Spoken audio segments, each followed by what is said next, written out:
Mike, it's been a long time coming, but Bellator Europe is finally back. It's felt like a long time. Just tell us how you're feeling now that Fight Week's finally here. Yeah, relieved, excited. Yeah, it's just good to be back. It's been 10 months since my last fight. Obviously, everyone's been going through the same kind of struggles. But yeah, it's just great to be back. And it was 6 months of lockdown. Just tell us how that was for you, what you got up to, how you kept yourself fit and fresh, physically and mentally. I actually found it quite useful. It gave me the opportunity to really have a kind of a new perspective. It kind of took me out of my day-to-day routine and gave me a new perspective. Obviously, 2019 wasn't a good year for me professionally, and it just allowed me to kind of like sit back and actually you really analyze kind of from the outside of my normal stream of life of what I need to do, what I need to change. And on top of that, got to do a lot of bonding with my young daughter, which was really nice. See her come along a lot in those 6 months. So for me, it was a very positive thing. Great, and you've just said that it was a long lockdown period and a chance for you to reset. What are the kind of things that you've looked to implement during that time that you're going to take into Saturday night? It's more about the kind of the preparation stuff. I found being away from the team and having to take responsibility for your own training and keep fit and things, it allowed me to kind of step up and take a bit more responsibility. Whereas before, I think I lent too much maybe on my coaches and my team, and just my coaches have got a whole stable of fighters to be looking at and thinking about what they need to work on, everything. So whereas maybe in the past I was kind of maybe leaving up to them to be like, well, if I need anything working on, they're going to tell me. But obviously, no one's going to know your body. No one's going to know holes and flaws in your game as well as you yourself. They see a lot, but they don't know. They're not going to be able to see everything that's in your day-to-day life. So that kind of time where I was kind of in charge of my own training schedule and stuff, it made me step up a bit and kind of really analyze myself. Honestly, what do I need to work on? My recovery as well, step up on my recovery and just all these kind of little details which I kind of been giving the responsibility away too much. I took a bit more to myself. And it's a main card dominated by middleweights on Saturday. Is this a chance to sort of put yourself back in the shop window, so to speak, and show the division what you're capable of? Yeah, for sure. That's I don't think it's a coincidence that the main event is the two guys that beat me last year. Well, debatably, one of them beat me last year. But it's no coincidence that I think I'm the co-main event of this. That's going to put me right back in the picture of getting a rematch with one of these guys, and then from then on going towards that title. All right, Tudor Leonte. Hello, Mike. How are you? I'm very good, thank you. How are you? I'm fine as well. Thank you very much. Is this the first time you came to Italy? Yes, it's my first fight in Italy. I've been over here a few times for sparring, really like the country. I've come here to Marvin Vettori used to train at Shoot Fighters, so I've been over to train with him in the past, I've been a couple of times, a couple of different gyms. About your upcoming fight, did you get the chance to study the battle between Charlie Ward and Pietro Panini? I watched that. What do you expect from your opponent on Saturday night? It's hard to say because he gave Charlie Ward's power a lot of respect, and I thought had a good game plan, kind of boxing, counter boxing. I actually think he looked a bit slicker in that fight than he has done previously. Obviously, I carry a lot of power as well. I envisage he'll be trying to do something similar with me. We'll be trying to kind of move around the cage and trying to outbox me for the win. But having watched his previous fights as well, he likes to come in and mix it up as well. But judging how the last one went, it worked for him. I think he'll be going for a similar game plan with me. Last one for me. In case of victory, would you like to challenge whoever is going to win the main event for a rematch? Yeah, 100%. 100%. I wanna fight the winner of that. Yeah, the Fabian fight is. I don't think anyone won that fight, to be honest. It's a loss on my record, and there was lessons to be taken from that. I'm not happy with my performance, but I don't see how he can be happy with that either. That hasn't been settled as far as I'm concerned. The Costello fight, I got caught. That was his win. But for me, again, I watched that fight, and I know how I feel in that fight, and I feel that's a winnable fight for me as well. I felt like I was in control, and he caught me, and that's the game. That's MMA. But I think we run that back again. I think I win that fight, and on top of that, I think it's impossible for me and Costello not to have a great fight, just from how our styles are. I think someone's going to get knocked out in that fight. So it just makes sense that would happen again if he wins. Thank you very much, sir. Good luck for your fight. Thank you.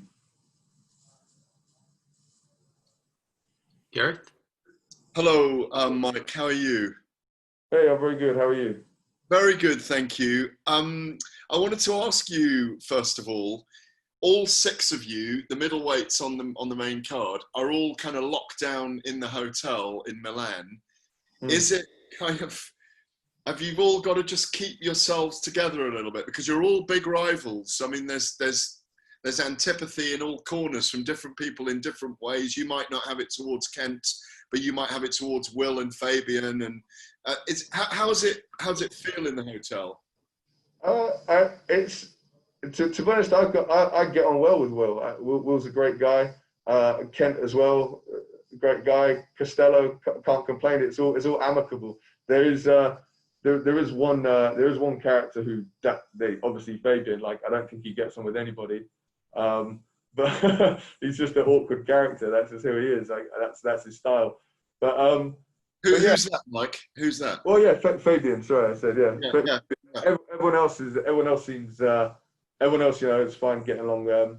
Again, like, he's a professional. It's not like there's any issues. It's just that's the fight game. You don't have to be friends, but we're all here to do our job, and we're not here to be chums. But I get on with most of the guys. Just Fabian is the one who I don't particularly like, but it's not an issue.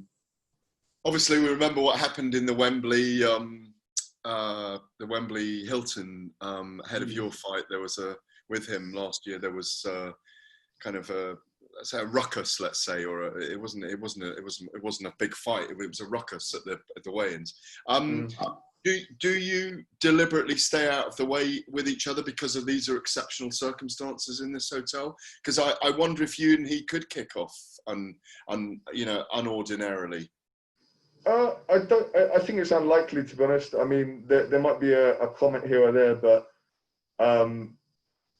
it's like we're both here. We've got different focuses at the moment. Like, he's doing what he's doing, and I'm doing what I'm doing, and obviously we want to beat each other up, but we want to get paid when we're doing it, and we want people to see. I mean, anything's possible. Like, so some might go too far, but I don't anticipate there'll be any trouble. Do you think every day about the 2 guys you lost to last year, and like when you go to the gym, do you think about that every day? Are you that kind of person, or do you compartmentalize it? And obviously, because you've got to win on Saturday night. That's very important. But in terms of rematching these 2 guys, is it something that you psychologically focus on each day when you go to the gym? I wouldn't say so. My character's quite easygoing. Like, obviously it stings, and it hurts to lose. But it's I think of it insofar as it's useful to think about it. I think about it in terms of why did that happen? What went wrong here? What can I change for next time? Particularly with Fabian, that was there's been a lot to break down and think about that fight, because really that was mine for the taking in a lot of ways. Like it just being a bit more tactical with it, just like holding the top position instead of letting him stand straight back up. And on top of that, I think just my attitude going in of looking to win a fight, to win a decision when I should be in there fighting. So yeah, I think about it insofar as it's used to think about it. It's not something I lose sleep about. That's not necessarily my personality type. I mean, obviously, you keeps you up a bit the first couple of weeks or so, but beyond that, it's counterproductive.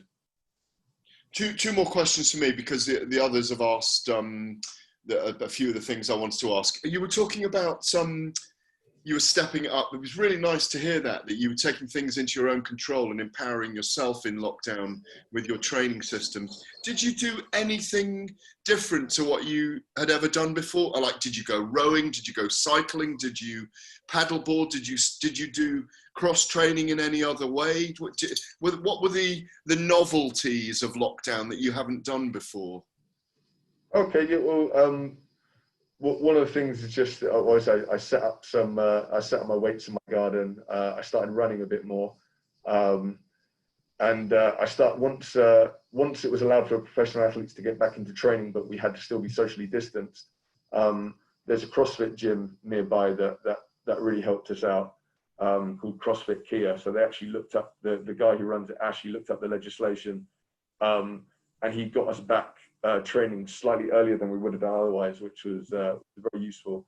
But mainly the thing was, it's not so much the training methodologies or anything that I needed to change. I mean, it's like learning sheep as the coaches, they really know what they're doing. But what I'd done is I'd become a bit psychologically lazy in terms of, I trusted the coaches so much that I put all of the burden, all of the onus on them.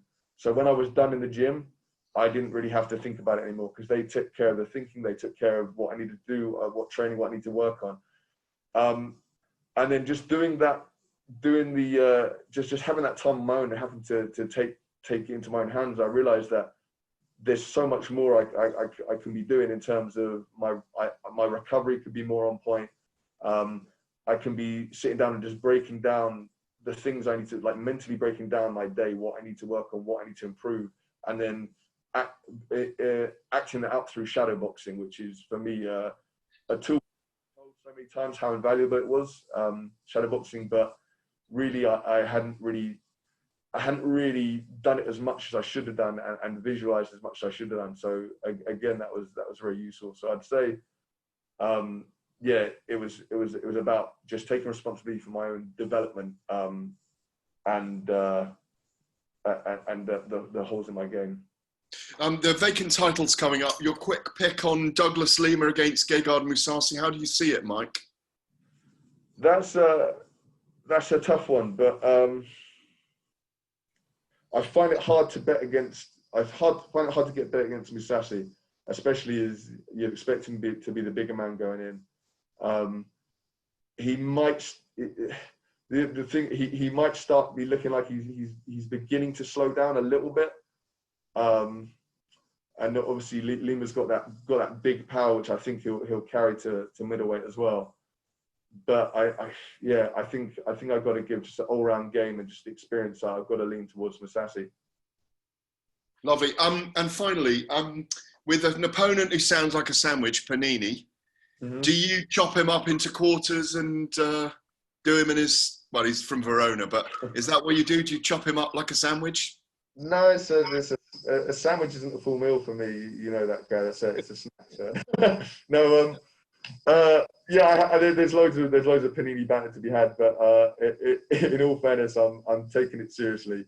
But yeah, I'm gonna take this seriously, and you're happy to feast on victory, basically, aren't you? There we go. I'm trying to think of puns, but I'm cutting away. Yeah, happy to feast on victory. You can steal the line. There we go. Nice to see you, mate. Thank you very much. You too. Thank you.